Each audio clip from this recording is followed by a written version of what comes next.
दोस्तों, आज हम लौटे हैं एक ऐसी प्रोडक्शन कंपनी के साथ जो आपको जरूर चौंका देगी।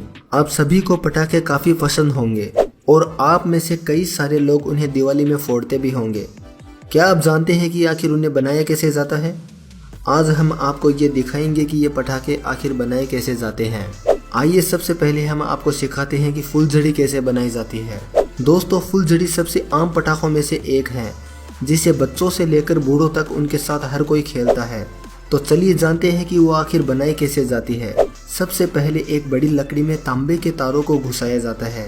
इसके लिए वो तारों को एक लकड़ी से बने सांचे में डालते हैं और फिर दूसरी लकड़ी से उसे पैक कर देते हैं। बाद में इन सभी को लॉक के जरिए पैक किया जाता है जो कुछ इस तरह दिखाई देता है।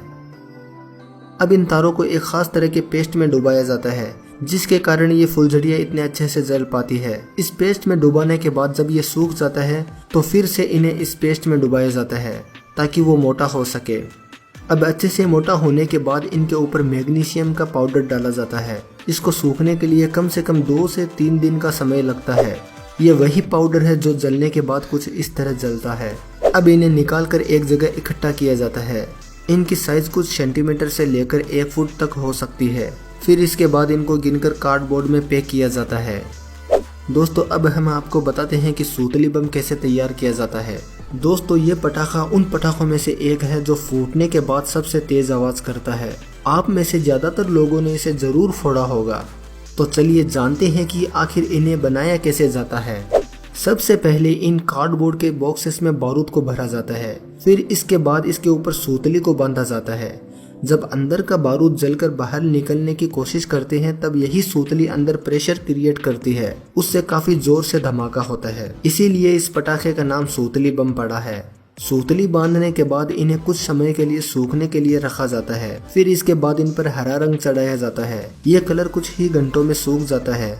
फिर इन पटाखों को अंदर लाया जाता है और सुई की मदद से इनमें छेद किया जाता है। फिर इस छेद में फ्यूज को अंदर घुसाया जाता है जो पटाखे को फोड़ने में मदद करता है। फिर इसके बाद इनके ऊपर एक लेबल लगाया जाता है जो इस फ्यूज को पकड़े रखता है। अब इनको बेचने के लिए पैक किया जाता है। आइए अब हम आपको बताते हैं कि लाल पटाखे कैसे बनाए जाते हैं। दोस्तों, लाल पटाखे बहुत आम होते हैं और ये सस्ते भी बहुत आते हैं। सबसे पहले लाल कलर के पेपर को इस कटर मशीन में डाला जाता है। ये मशीन इन लाल पेपर को गोल रोल्स में कन्वर्ट कर देती है। ये रोल 1 फुट तक लंबे हो सकते हैं। अब इन रोल्स को एक प्लेटफॉर्म पर अलाइन किया जाता है। फिर इनको एक कटर की मदद से इन रोल्स को छोटे छोटे ट्यूब्स में काटा जाता है। फिर इन छोटे हिस्सों को एक सांचे में पैक किया जाता है। फिर इन्हें इस फिलिंग मशीन में डाला जाता है जो इन गोल कार्ड एंड को सॉफ्ट कर देती है। फिर इसके बाद इन्हें मेटल स्ट्रिप से पैक किया जाता है। ये ज़्यादातर लाल रंग में ही बनाए जाते हैं। जो ज़्यादा और बड़े पावरफुल पटाखे होते हैं उन्हें कई सारे न्यूज़पेपर को एक साथ रोल किया जाता है जो और ज़्यादा प्रेशर क्रिएट करते हैं। इनके भी रोल्स बनने के बाद इन्हें भी छोटे छोटे हिस्सों में काटकर इनकी फाइलिंग की जाती है। अब इन सबको रोल बनाकर इन्हें पैक करके रखा जाता है। अब इन्हें बड़े एक सेट से छोटे 2 सेट में कन्वर्ट किया जाता है। हमारे भारत में ये सारी प्रोसेस हाथों से ही की जाती है। इनकी कटिंग से लेकर इनकी पेपर रोलिंग भी हाथों से ही की जाती है। बाद में इन रोल्स के ऊपर टिश्यू पेपर चढ़ाया जाता है। फिर इन रोल्स के निचले वाले हिस्से में मिट्टी लगाई जाती है। इसी मिट्टी की वजह से इनका बारूद बाहर नहीं निकलता है। फिर जिन रोल्स पर टिश्यू पेपर चढ़ाया गया था उनमें छेद किए जाते हैं। अब धागों को बारूद के पेस्ट में डुबोकर सुखाया जाता है जो कि फ्यूज का काम करता है। अब इन फ्यूज को छोटे हिस्सों में काटा जाता है। इन रोल्स में फिर गन पाउडर भरा जाता है। ये गन पाउडर डिसाइड करते हैं कि धमाका बड़ा होगा या फिर छोटा। ये फ्यूज इन पटाखों के ऊपर लगाए जाते हैं। अब एक शख्स इन पटाखों को इन मेटल स्ट्रिप से बाहर निकालता है। अब लोग एक एक करके इनके लड़े हाथों से बनाते हैं। अब सबसे आखिर में इनको छोटे छोटे पार्ट्स में पैक किया जाता है या फिर इन्हें बड़े बड़े रोल्स में पैक किया जाता है। दोस्तों, आइए हम आपको सिखाते हैं कि रॉकेट कैसे बनाया जाता है। दोस्तों, रॉकेट के बिना हर एक फंक्शन अधूरा रहता है। सबसे पहले बड़े बड़े कार्डबोर्ड की शीट को इस मशीन से गोल आकार में काटा जाता है। फिर मोटे वाले कार्डबोर्ड को रोल किया जाता है। अब इन सबको प्लेटफॉर्म पर रखकर चिपकाया जाता है।